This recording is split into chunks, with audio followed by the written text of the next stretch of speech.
Somewhere beyond those distant hills is where I long to be.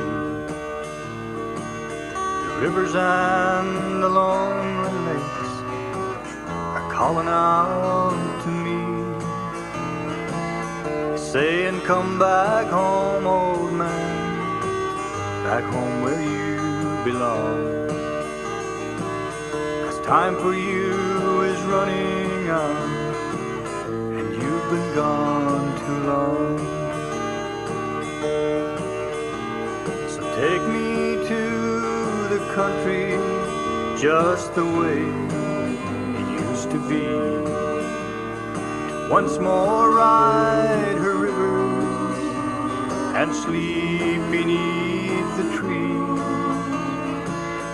Stand and watch that morning sun spread out across the land.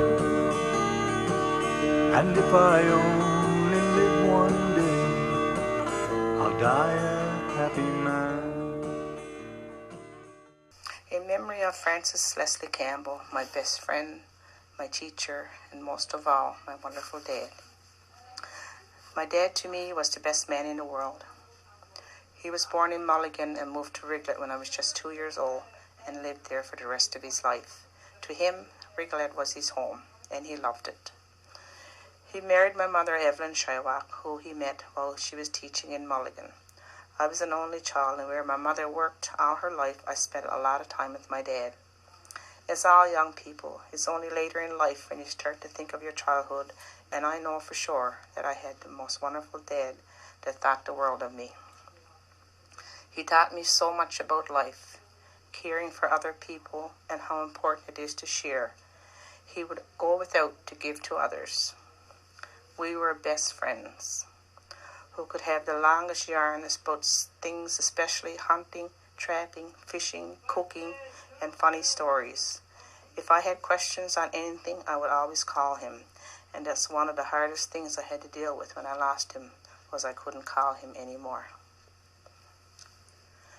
Out on the land and hunting was the love of his life, and I still remember him leaving every morning if the weather was fine. He would be rushing around, getting his stuff together, throwing it around together, and gone out the door, and saying to my mother, I'm going now, Em, or I'm going, my dear. He said to me not long before he got sick, I'd like to have all the wild food that me and Uncle Dan got in our lives piled up. I think it would be quite a big pile. I used to worry about him a lot when he was gone hunting, especially out in boat in the winter, but he always came home safely.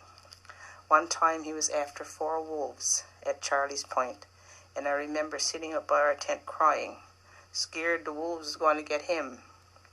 And all this time he was trying hard to get them, and of course he got one. Seal hunting was his passion, and I loved it just like him. And when I killed a seal, I had to tell him every detail. It still echoes in my ears how he would laugh, and I could see and hear how proud he was of my hunting. In the spring, many years ago, we would go seal hunting by dog team, and this one time I went with him out on the ice. He found it so funny when he would walk after a seal. I would stay back with the dogs. When he shot, the dogs would take off right away with me in the Commodic. It was so fast, I thought I should try and slow them down by dragging one foot. He said when he looked at me, my foot was dragging, but it wasn't making a bit of difference to the dogs at all. He got 8 seals that day, with 8 shots, of course. The only place that I could sit coming back to the tent was on top of the seals, but I had a pretty good ride. His many hunting trips are just too many to tell.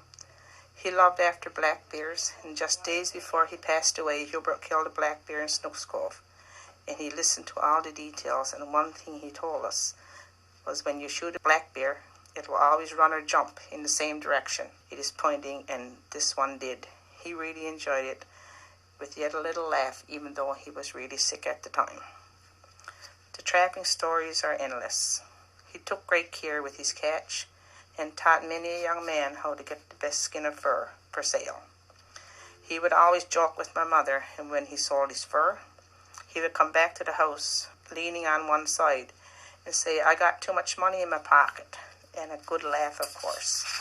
He taught me a lot about life in general and how he treated people. It made no difference to him who they were or where they came from or their color. He did not have a prejudiced bone in his body. He always told me that there is good in everyone, and I honestly believe that he was that kind of a person. It's a hard act to follow, but I try my best. He loved his family, and the care and love he showed for his grandchildren will never be forgotten.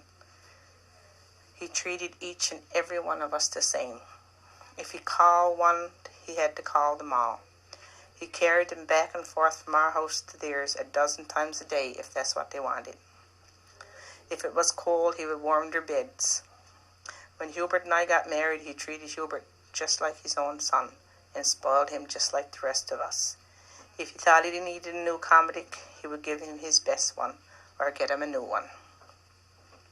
It's hard to lose someone so close, but not a day goes by without thinking of him. I talk to him.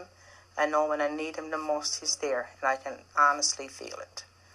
I know he helped us in a storm, and it was time to turn around, and I could feel his presence, and I knew we were safe, and we were. Shooting matches, we all know he loved it. He won many a match, and years ago it was only 3 shots, and you wouldn't know until they announced it who the winners were. Even after losing his sight in his right eye and having to learn to shoot with his left arm, and having suffered a stroke, he shot in every match and won over and over again. But it really didn't matter to him about winning. He would loan his gun to anyone and give them shells too. He would stay on the ice all day, just going back and forth to the house, either for more cartridges or money if he could get some. I know having this shooting match in my dad's memory warms our hearts, and I know he is at the match in spirit, laughing and having a good time. Rest in peace, Dad, and happy hunting in heaven, and I hope you got the polar bear you always wanted. Love and miss you, and happy shooting with us and all your buddies.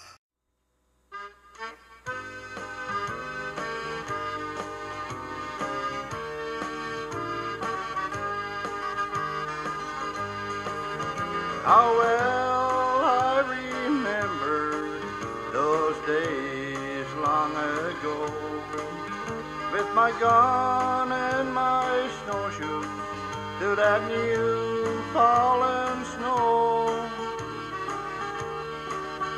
I hunt every partridge so free and alone, and I'll keep on remembering my mulligan home.